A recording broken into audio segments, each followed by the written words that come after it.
Hello everybody, welcome back to Neutrality Halo Studies. semuanya, selamat datang kembali di Neutrality Studies. Saya Pascal Lotas, saya adalah Profesor Madya di Universitas Kyoto.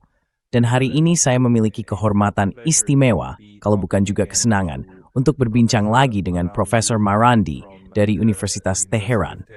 Beliau berada di Teheran, di Iran saat ini. Profesor Marandi, selamat datang kembali. Professor Marandi, welcome back. Vermaak banyak membangoki. Items batu toward besar. Well, I'm glad talking to you. I'm glad that we can. Saya senang bisa berbicara dengan Anda. Saya senang kita bisa berbicara karena negara Anda sedang diserang. Menurut pandangan saya, serangan pada hari Sabtu itu cukup kejam dan penuh tipu daya. Hari ini kita berbicara pada tanggal 3 Maret, hari Selasa. Bisakah Anda ceritakan kepada kami bagaimana kabar Anda? Bagaimana keadaan di sana? Dan bagaimana Anda mengalami semua tragedi yang sedang terjadi? How are you experiencing all the tragedy unfolding? Well, you know, history is Yah, Anda tahu sejarah itu? Yah, menurut saya, kalaupun tidak jauh lebih baik. Ini adalah perang ketiga yang dilakukan Amerika Serikat melawan Iran. Pada tahun 1980, ketika Saddam Hussein menginvasi negara kami atas dorongan kedua kekuatan besar, Amerika Serikat semakin menjadi kekuatan pendorong di belakangnya. Barat memberinya senjata kimia, kebanyakan berasal dari Jerman, dari pabrik-pabrik yang memproduksinya. Mereka mendirikan pabrik-pabrik itu di seluruh Irak dan membantu banyak orang. Dalam satu kejadian saja, mereka memilih 15 orang Kurdi di kota Halabja dan daerah sekitarnya dalam beberapa menit. Dan Amerika Serikat tidak dapat apa. And the US did nothing. And then ultimately, when Saddam was still losing the war, Dan kemudian, pada akhirnya, ketika Saddam masih kalah dalam perang, Amerika Serikat ikut campur. Mereka berperang bersama Saddam Hussein. Mereka menenggelamkan kapal perang Iran, menghancurkan instalasi minyak Iran, dan menembak jatuh pesawat penumpang Iran, menewaskan 290 orang. Lalu, baru-baru ini, kita menyaksikan perang selama 12 hari, di mana Amerika Serikat, melalui tipu daya, berpura-pura bernegosiasi dengan Iran. Setelah itu, antara putaran kelima dan keenam negosiasi, terjadi serangan kilat. Dan sekarang, tentu saja, perang ketiga yang secara langsung melibatkan Amerika Serikat ini adalah perang pilihan lain yang dilakukan demi rezim Netanyahu dan kelas elit yang berkuasa di Amerika Serikat. that rules over the United States. Excuse me. So, Permisi, jadi ini bukan hal baru, tapi perang ini adalah kampanye udara besar-besaran. Amerika Serikat telah mengerahkan segala yang dimilikinya untuk melakukan serangan udara. Dan karena aset-aset militer utama Iran berada jauh di bawah tanah, dan dengan demikian tidak dapat dijangkau oleh rezim Amerika maupun rezim Netanyahu, mereka mengebom kota-kota. Mereka mengebom infrastruktur sipil dan rumah-rumah. Mereka mengebom rumah sakit. Tadi malam, saya tampil di televisi Iran untuk sebuah acara, dan 1 jam kemudian mereka mengebom stasiun televisi Iran. Malam sebelumnya, mereka juga mengebom televisi Iran. Studio tempat saya seharusnya pergi di bom malam sebelumnya. Dan kemudian tadi malam, saya pergi ke tempat lain. and then last night I went to a different place, and I don't know where was struck, but they bombed. Saya tidak tahu persis apa yang diserang, tetapi mereka mengebom kompleks radio dan televisi nasional Iran. Mereka mengebom rumah sakit. Mereka mengebom sekolah. Saat ini, ketika kita sedang berbicara, sebuah prosesi pemakaman sedang berlangsung di kota Minab. Itu bukan kota yang sangat besar. Pada hari pertama, rudal-rudal Amerika menghantam sebuah sekolah dasar, menewaskan sekitar 195 siswi. Dan media barat sama sekali tidak peduli. BBC, CNN, Danij. Rima anang-angsing, so it's hangu therefore. Etsti manlib, sriu kapam thabo where havakelith, is met moit sribos thua, bermain ba basket. Dem damba moon pimes basket ito. Playing basketball, and they murdered the basketball players. Sorry, they were playing volleyball, and they murdered the volleyball. Maaf, mereka sedang bermain voli, dan para pemain voli itu dibunuh. Jadi setelah hari pertama, pihak Iran memutuskan untuk menutup semua sekolah. Sekolah dan universitas kami ditutup. Saya seharusnya mengajar kemarin, tapi karena ditutup, saya tidak mengajar.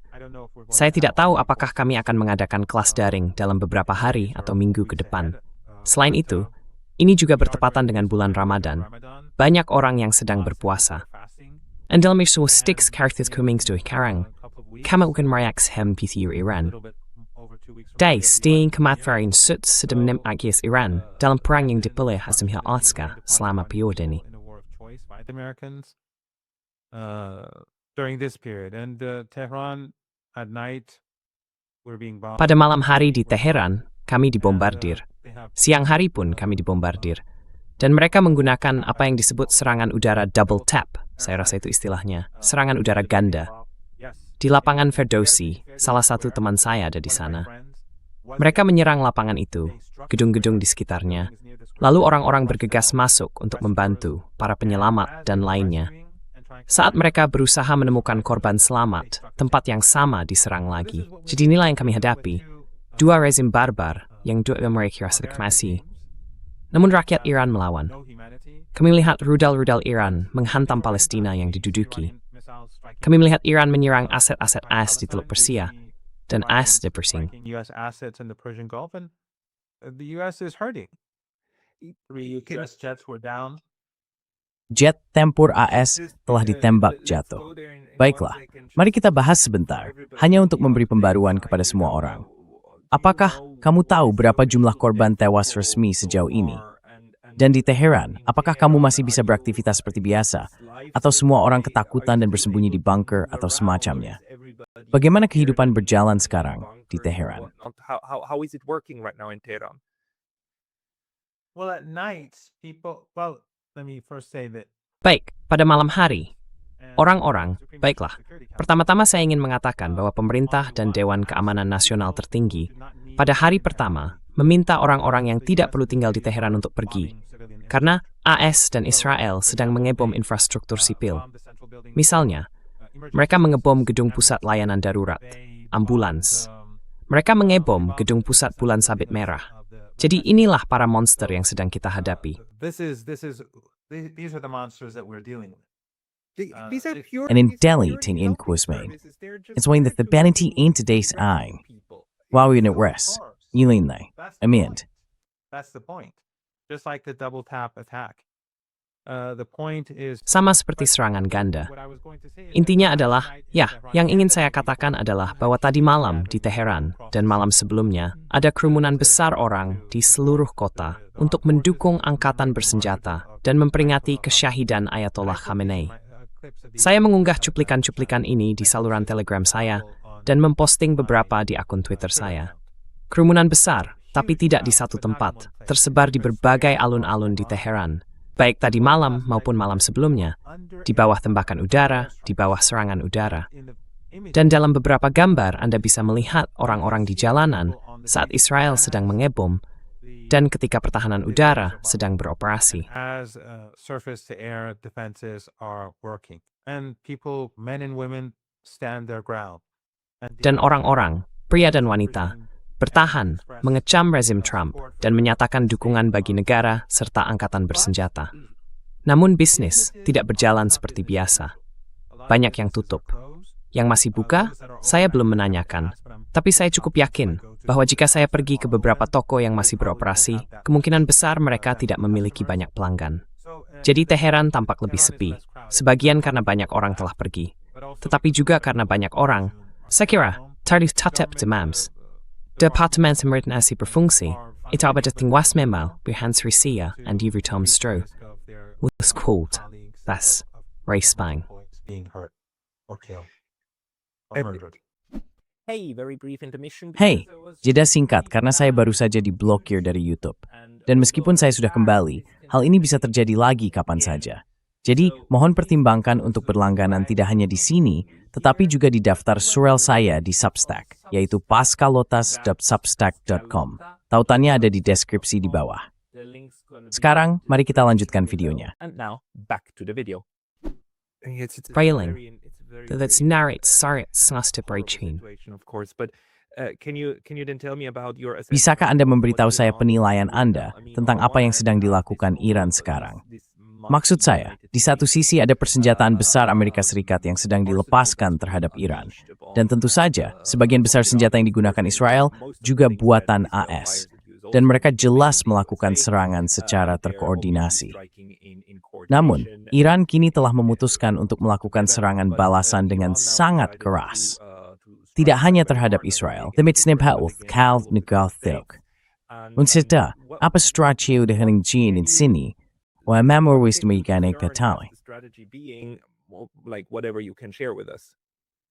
Well, I should also add that Baik, saya juga harus menambahkan bahwa bersamaan dengan pembantaian terhadap orang Iran saat kita berbicara, rezim Israel sedang mengebom Lebanon dan membunuh warga sipil Lebanon. Mereka mengebom Beirut, mengebom gedung-gedung apartemen, meruntuhkannya, menghancurkan orang-orang di dalamnya, dan memusnahkan keluarga-keluarga. Dan semua itu terjadi dengan kecepatan yang luar biasa. Tentu saja, Barat berpaling, dan media Barat pun berpaling. Tidak ada kecaman terhadap serangan terhadap warga sipil, karena itulah yang dilakukan Barat. Mereka telah menanggalkan topengnya. Mereka adalah kaum barbar seperti yang selalu mereka tunjukkan. Rezim-rezim ini selama berabad-abad sejak bangkitnya kekaisaran-kekaisaran Barat.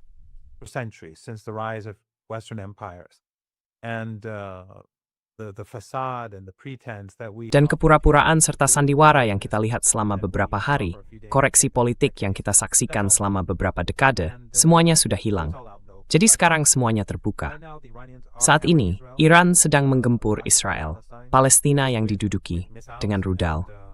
Dan tampaknya pertahanan udara rezim Israel mulai kehabisan atau tidak mampu, karena hampir semua rudal Iran berhasil menembus. Dan serangan itu tidak berhenti. Iran melancarkan serangan demi serangan. Di Teluk Persia, Iran menggunakan jenis senjata yang berbeda karena mereka tidak memerlukan rudal jarak jauh.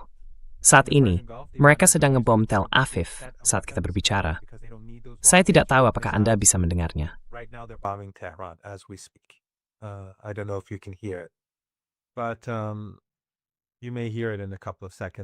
Namun, Anda mungkin akan mendengarnya dalam beberapa detik jika beberapa bom jatuh cukup dekat.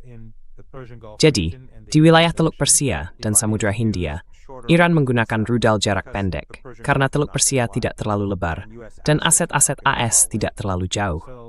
Pangkalan bawah tanah yang mereka gunakan di sana menembakkan rudal dan drone yang sangat murah bagi Iran. Dan karena semuanya berada di pangkalan bawah tanah, pangkalan-pangkalan itu tidak dapat dijangkau oleh Amerika Serikat. Mereka menyerang target yang terkait dengan AS di wilayah Teluk Persia, pangkalan-pangkalan AS. Dan AS telah memindahkan tentaranya ke hotel dan gedung-gedung lain, sehingga Iran juga menyerang mereka di tempat-tempat tersebut.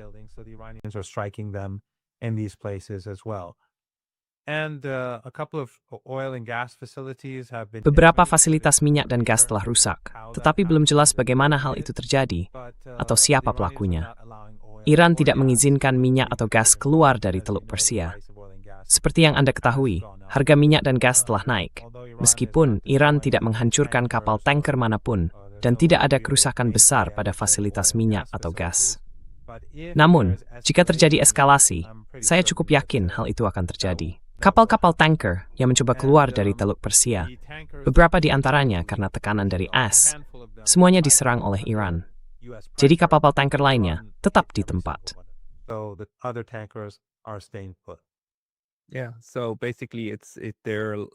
Ya, jadi pada dasarnya mereka terkunci dan tidak ada yang bisa masuk. Dan menurutmu bagaimana dengan kau tahu Donald Trump mengatakan di awal dalam pidatonya yang tidak terkendali itu bahwa semua pasukan Iran harus meletakkan senjata mereka, termasuk polisi. Kalau tidak mereka semua akan dibunuh, setiap orang dari mereka, katanya. Dan bahwa tujuan dari kampanye pengeboman itu adalah untuk menghancurkan seluruh infrastruktur militer. Lalu setelah itu selesai, rakyat Iran secara alami bangkit, mengambil alih pemerintahan dan menyelesaikannya. Maksudku, bisakah kau jelaskan seberapa realistis skenario itu? Can you tell us how realistic that scenario is? Well, this is unhinged, but the West in general. Ya, ini tidak masuk akal, tapi Barat secara umum, kaum elit politiknya, selalu tidak masuk akal. Mereka percaya pada propaganda mereka sendiri tentang Iran. Mereka menghabiskan miliaran dolar setiap tahun untuk propaganda anti-Iran melalui ratusan media berbahasa Persia yang disiarkan ke Iran atau dapat diakses dari Barat, saluran TV, TV satelit, hal-hal yang bisa kita akses secara daring, yang terus-menerus bersikap sangat bermusuhan terhadap negara itu. Ada saluran Telegram berbahasa Persia dan situs web rumit dengan berita tentang Iran, penuh dengan disinformasi, berusaha menimbulkan ketakutan dan keputusasaan di antara rakyat Iran. Dan mereka memiliki puluhan ribu orang Iran yang digaji. Maksud saya hanya di satu kamp di Albania, yang saya yakin kamu tahu, organisasi teroris MEK. Mereka memiliki 3 hingga 4 ribu orang di sana. They have 3,000 to 4,000 people there, and they're just trolls. That's their job. So, Dan mereka itu cuma troll. Itu pekerjaan mereka. Maksud saya, itu hanya satu contoh kecil. Ada semua stasiun televisi, situs web, dan ladang troll lain yang dimiliki oleh orang-orang yang sama, atau oleh organisasi teroris lain, atau kaum monarkis. Mereka menginvestasikan banyak uang untuk ini. Lalu orang-orang itu menggunakan uang tersebut untuk membayar politisi barat, yang kemudian mendukung mereka. Lalu, di parlemen atau pemerintahan, mereka menyetujui pendanaan baru. Ini memperkuat narasi tentang Iran. Karena orang-orang ini mengatakan apa yang ingin didengar oleh Barat, rezim dan elit Barat, bahwa Iran tidak populer, bahwa Republik Islam dibenci, bahwa negara itu sedang runtuh, akan kolaps, seperti rumah kartu, dan semua omong kosong itu.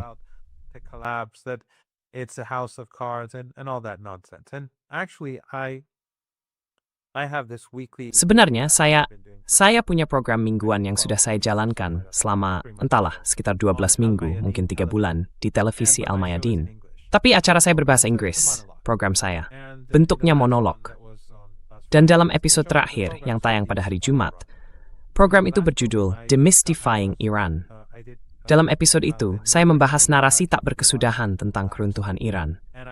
Saya menunjukkan bahwa pada tahun 1980-an, 1990-an, dan awal abad baru, tajuk berita dan artikel tentang Iran di New York Times, Washington Post, Herald Tribune, dan berbagai media lainnya, jika tanggalnya dihapus dan diterbitkan sekarang, tidak akan bisa dibedakan. Mereka sudah mengatakan sejak dulu bahwa Iran akan segera runtuh. They were saying back then it's about to implode. The youth 30 years ago. 30 tahun lalu, kaum muda telah berbalik menentang rezim, seperti yang mereka suka menyebutnya. Dan katanya rezim itu sedang runtuh dari dalam. Konon, revolusi lain sedang muncul. Jika ada yang menontonnya, cukup lihat 10 menit pertama. Cukup menggelikan. Narasi itu tak pernah berakhir. Mereka selalu mendasarkan segalanya pada perhitungan palsu dan kisah palsu. Mereka menerapkan kebijakan, lalu menabrak tembok, dan tak pernah belajar. Selama perang 12 hari, mereka pun tak belajar. Dan sekarang, mereka berbicara tentang apa yang akan mereka lakukan di masa depan di Iran. Apakah orang Amerika akan ikut campur dalam mengatur negara dan sebagainya. Semua asumsi palsu itu. Dan mereka akan gagal, tanpa diragukan lagi. Iran akan bertahan, meskipun dengan harga mahal bagi rakyat Iran. Namun kita tidak punya pilihan. Itu adalah perang agresi yang dipaksakan. Meski begitu, Iran akan menimbul kekalahan strategis rezim Trump dan Netanyahu. Apa tuh small beast bahwa Engrat bisa nyomok dinero dan job on.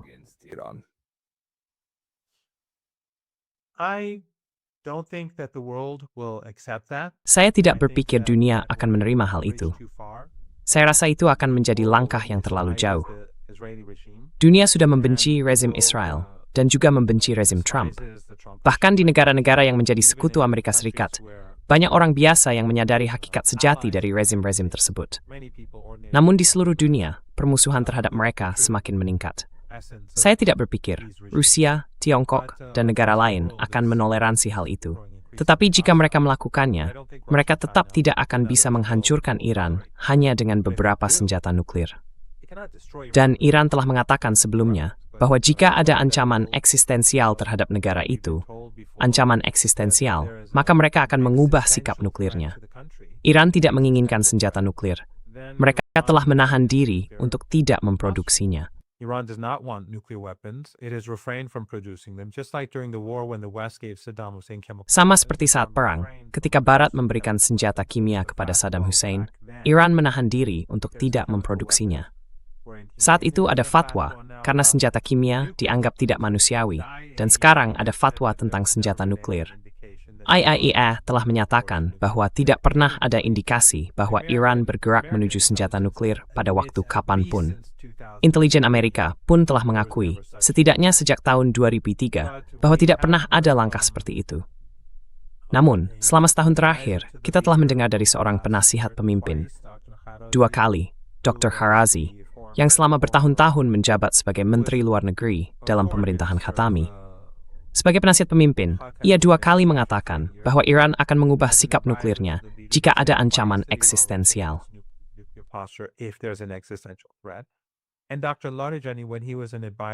Dan Dr. Larijani, ketika beliau menjadi penasihat bagi pemimpin, Dr. Larijani yang sekarang menjabat sebagai Ketua Dewan Keamanan Nasional tertinggi dan merupakan sosok yang sangat-sangat penting, beliau juga mengatakan bahwa jika ada ancaman eksistensial, Iran akan mengubah sikap nuklirnya. Jadi semoga saja, maksud saya fakta bahwa Anda mengajukan pertanyaan ini dan fakta bahwa begitu banyak orang lain juga menanyakannya, menunjukkan betapa biadabnya rezim Israel, hingga orang-orang bahkan bisa membayangkan hal seperti itu. Dan hal ini juga menunjukkan betapa biadabnya rezim-rezim Barat, serta betapa media Barat telah dikuasai oleh kelas Epstein, sehingga mereka selalu menyalahkan para korban. Mereka tidak pernah menyalahkan rezim Israel atas genosida atau agresi, dan mereka tidak mengangkat pertanyaan-pertanyaan semacam ini. Mereka berpaling karena jurnalis mereka bukan jurnalis sejati. Jurnalis mereka, that's the quote the class Epstein. They are employees of the Epstein class. No, it's absolutely insane. I mean, when Ini benar-benar gila. Maksud saya, ketika perang skala penuh dengan Ukraina terjadi yang disebut operasi militer khusus, seluruh Barat berteriak sejadi-jadinya karena itu adalah negara bersenjata nuklir yang menyerang negara tanpa senjata nuklir. Dan kali ini, ada 2 negara bersenjata nuklir. Dua-duanya bekerja sama untuk menyerang negara tanpa senjata nuklir yang telah mengatakan, kami tidak ingin senjata nuklir. Dan pihak lain menuduhnya menginginkannya. And there is a top this a couple of tahun, I'm tied in your thing.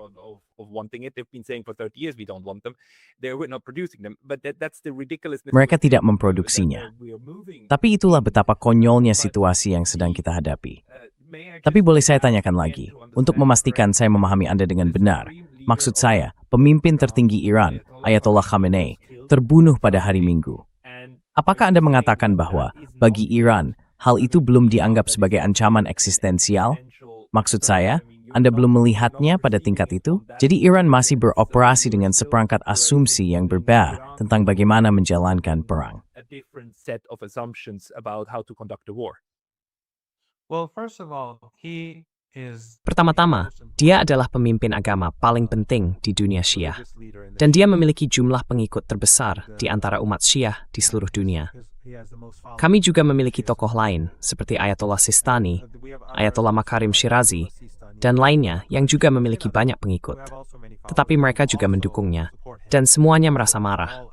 Jadi seluruh dunia Syiah sedang bereaksi keras. Kredibilitasnya di kalangan Muslim Sunni meningkat pesat karena dia satu-satunya orang yang membela rakyat Palestina, satu-satunya pemimpin. Tidak ada orang lain yang melakukan hal ini. Dan negara-negara Syiah, poros perlawanan, merekalah satu-satunya yang berkorban untuk menghentikan genosida di Gaza, baik di Yaman maupun di Lebanon. Whether it's in Yemen or whether it's in Lebanon has made enormous sacrifices, the resistance there. Lebanon telah membuat pengorbanan yang luar biasa, perlawanan di sana. Ribuan pria, wanita, dan anak-anak telah dibantai oleh Israel di negara kecil ini. Banyak ribuan. Dan karena itu, umat Sunni di seluruh dunia semakin melihat melalui propaganda dari Qatar, Saudi, Erdogan, dan UEA. Mereka telah berusaha mendemonisasi Iran dan kaum Syiah serta menciptakan perpecahan selama puluhan tahun melalui fitnah dan disinformasi karena mereka semua berada di kubu Amerika. Maksud saya, saat ini mereka semua mari tuan terus bagi pangkalan militer AS. Turki mengirimkan minyak ke Israel, ke rezim Israel. Pesawat AWACS Nadu terbang atas Turki untuk santuan informasi tentang Israel. American bases in Turkey are being used in Jordan. Pangkalan Amerika di Turki sedang digunakan, dan di Yordania pangkalan mereka juga digunakan. Radar mereka beroperasi di Yordania. Ada sejumlah besar pesawat AS di pangkalan udara Arab Saudi. Jadi orang-orang di seluruh dunia Islam melihat bahwa propaganda ini yang telah berlangsung hampir 5 dekade, semuanya didasarkan pada kebohongan, dan bahwa satu-satunya pihak yang berkorban demi kaum Sunni, demi Sunni Palestina, adalah poros perlawanan.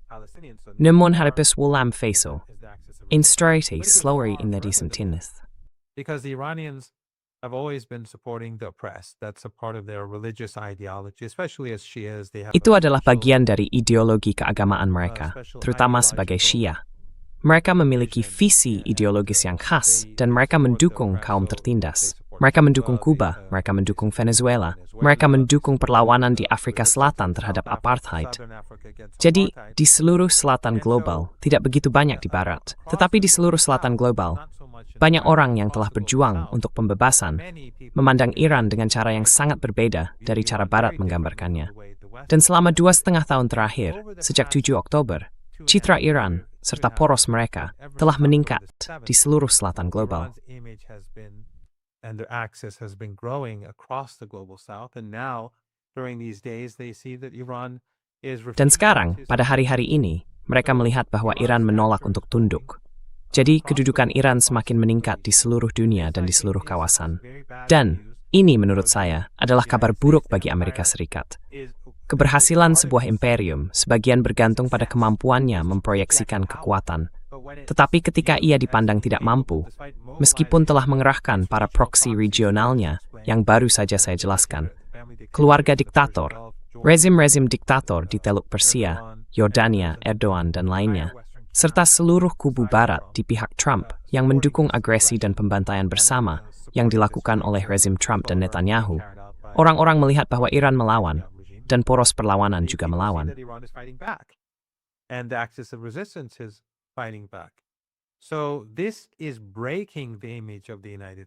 Jadi, hal ini merusak citra Amerika Serikat. Dan di sisi lain, seperti yang saya katakan sebelumnya, Iran telah menutup Selat Hormuz, dan tidak ada yang bisa dilakukan oleh Amerika. Kita harus ingat, Anda hidup di negara yang maju secara teknologi. AI adalah medan pertempuran masa depan, harapan terakhir bagi ekonomi AS. Karena negara itu telah mengalami deindustrialisasi. Jadi mereka berfokus pada AI. Iran sedang mendorong harga minyak dan gas naik. Tats to wasgrais ngap istras untuk hasil dalam bidang AI. Jangan memberikan manikat ink ketegangan, Iran to empakatatakan. When I was hudged to lighting investment going for. They can drive oil and gas prices through the roof. So I think that the Americans are in a very Saya pikir orang-orang Amerika berada dalam situasi yang sangat buruk. Mereka melakukan kekejaman selama 24 jam sehari, tidak diragukan lagi. Orang-orang Iran sedang menderita, tetapi negara ini bersatu.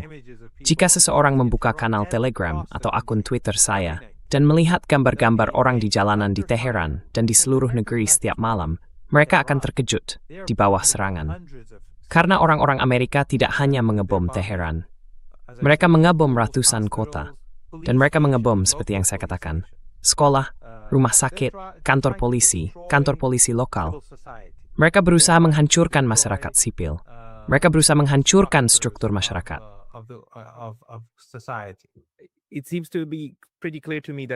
Bagi saya tampak cukup jelas bahwa tujuan utama Amerika Serikat adalah mencoba mewujudkan perubahan rezim.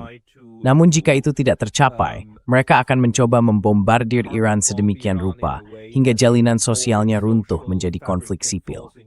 Itulah juga alasan mereka menargetkan pasukan kepolisian dan infrastruktur sipil dari pemerintahan sipil di berbagai tempat, karena diperlukan kondisi di mana seluruh negara bisa terjerumus ke dalam perang saudara, bukan? It's epislasi.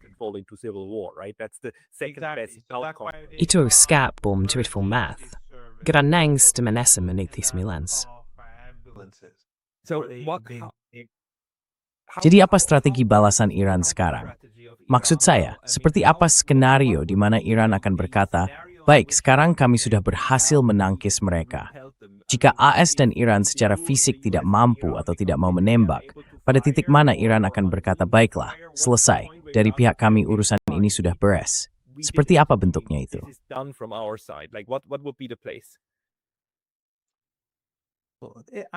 Itu rumit. Kamu tahu, tidak ada skenario yang jelas di benakku. Semuanya bisa terjadi dengan banyak cara berbeda. Tapi pada akhirnya, orang Amerika akan harus mundur.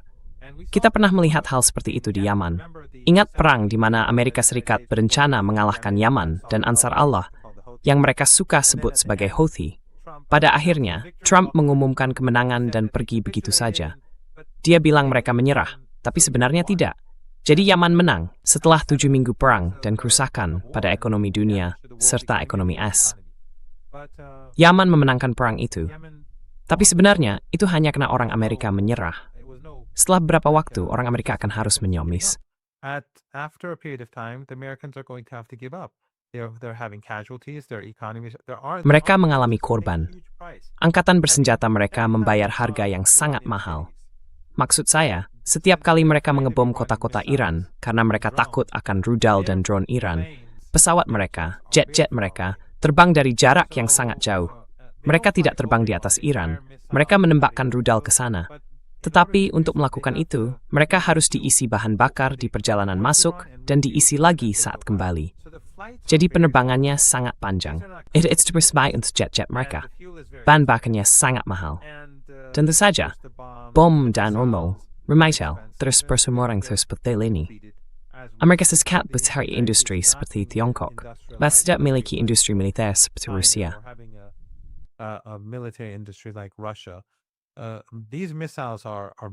Rudal-rudal ini sangat mahal untuk dibuat di Amerika Serikat. Iran menembakkan sebuah drone ke pangkalan AS, dan AS menembakkan rudal anti-drone. Drone Iran hanya berharga beberapa ribu dolar, sementara rudal Amerika berharga ratusan ribu dolar. Dan tentu saja, harga energi terus naik. Jadi semua hal ini sedang berlangsung bersamaan. Ini tidak akan berakhir dengan baik, terutama karena Trump sudah sangat tidak populer. Ada berkas-berkas Epstein. Ada perpecahan yang dalam di Amerika Serikat. Tidak seperti perang-perang sebelumnya, di mana media Barat akan berbohong secara terbuka dan para pemimpin Barat juga berbohong secara terbuka. Dan sebagian besar orang akan mempercayai mereka serta mendukung perang, seperti di Irak.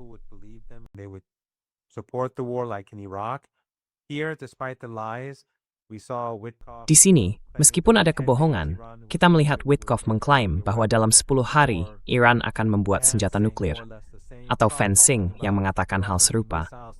Trump berbicara tentang Iran yang membuat rudal untuk menyerang Amerika Serikat. Semua kebohongan ini sudah pernah kita dengar pada tahun 2002 dan 2003.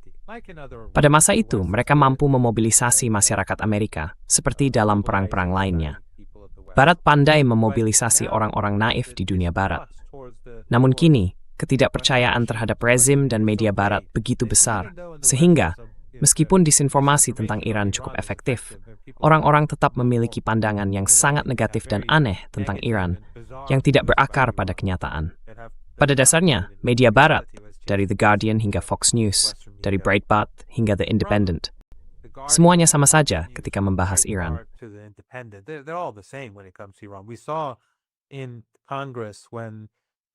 Kita melihat di Kongres, ketika Trump menyampaikan pidato State of the Union, satu-satunya saat semua senator, Demokrat dan Republik, berdiri bersama dan bertepuk tangan, adalah ketika menyerang Iran. Jadi Amerika Serikat belum berhasil meyakinkan publiknya sendiri, dan dunia pada umumnya merasa marah, kecuali beberapa kantong dukungan, mungkin di India dan di beberapa kalangan di Eropa. Orang-orang mulai melihat kenyataannya. Jadi akan sangat sulit bagi Amerika Serikat, bagi Trump dan kelas penguasa Epstein di Amerika Serikat, untuk mempertahankan hal ini dalam waktu lama. Karena penderitaan dan kesakitan yang ditimbulkan dianggap dilakukan demi kepentingan rezim Israel. Tidak terlalu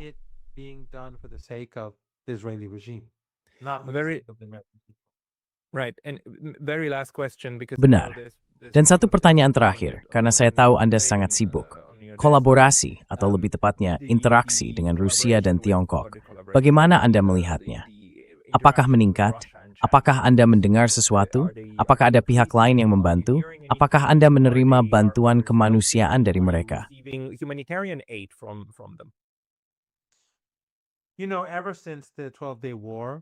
Kau tahu, sejak perang 12 hari itu, kaum liberal di Iran, mereka yang berpendapat bahwa kita seharusnya mencoba membangun jembatan dengan Barat, posisi mereka telah melemah dengan sangat cepat. Dan sekarang aku pikir sudah ada kesepakatan. Barat bisa berpura-pura bahwa rakyat Iran mendukung mereka, bahwa para perusuh itu mewakili masyarakat Iran. Mereka bisa mengatakan itu sesuka mereka, bisa membenturkan kepala mereka ke tembok bata. Tidak masalah, mereka akan membunuh orang, mereka tidak peduli. Tapi mereka juga akan membayar harganya. Rakyat Iran bersatu melawan Amerika Serikat dan Barat. Dan sekarang setelah mereka melihat bahwa setiap kali ada negosiasi, Amerika Serikat selalu mencoba menipu Iran. Kali ini, Iran sama sekali tidak tertipu. Iran sudah siap. Ayatollah Khamenei tetap di kediamannya. Ia tetap bekerja di kantornya, karena itu adalah pilihannya sendiri.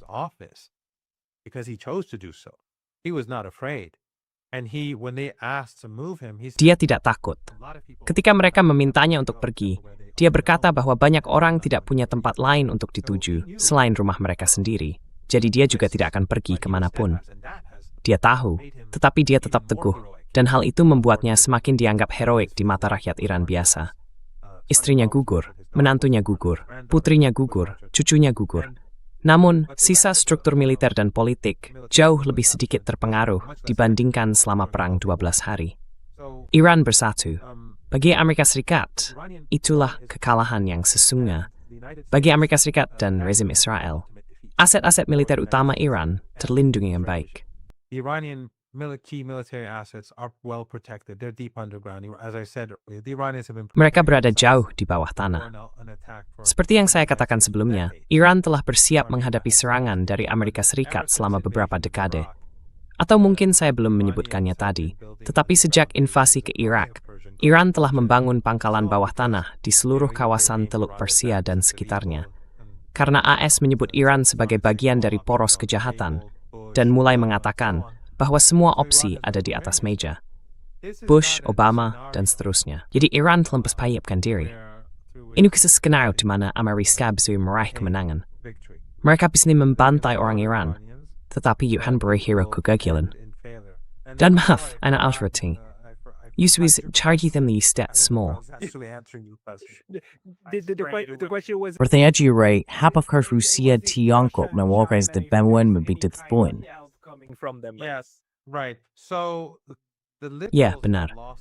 Jadi kaum liberal telah kalah dalam perdebatan, dan banyak yang mulai menjauh.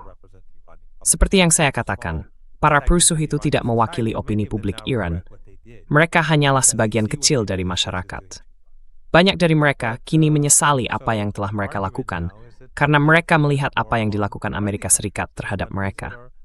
Jadi argumennya sekarang adalah bahwa kita harus lebih fokus pada negara-negara sahabat yang tidak menyerang kita. Konsensus di Iran sebagian terbentuk berkat Trump, rezim di Washington, dan rezim Israel. Hubungan dengan Rusia dan Tiongkok telah baik, dan saya pikir dalam beberapa tahun mendatang, ikatan itu akan semakin kuat.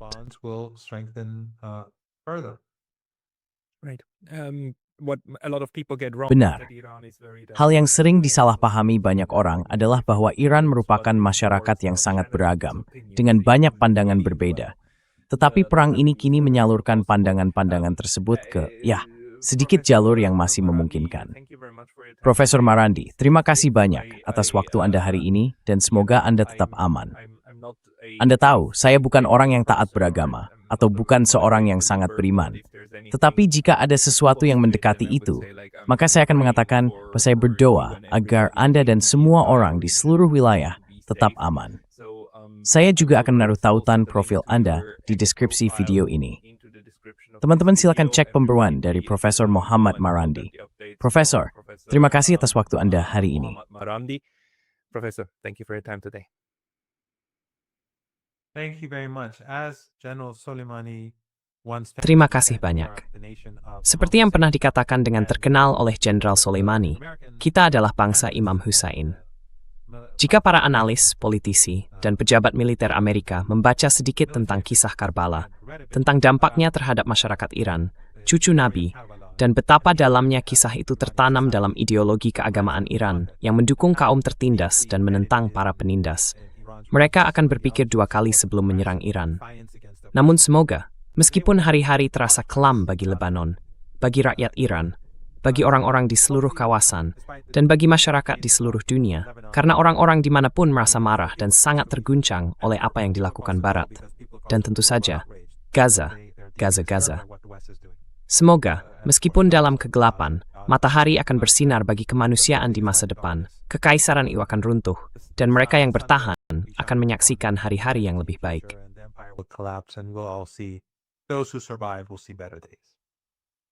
Matahari terbit lagi.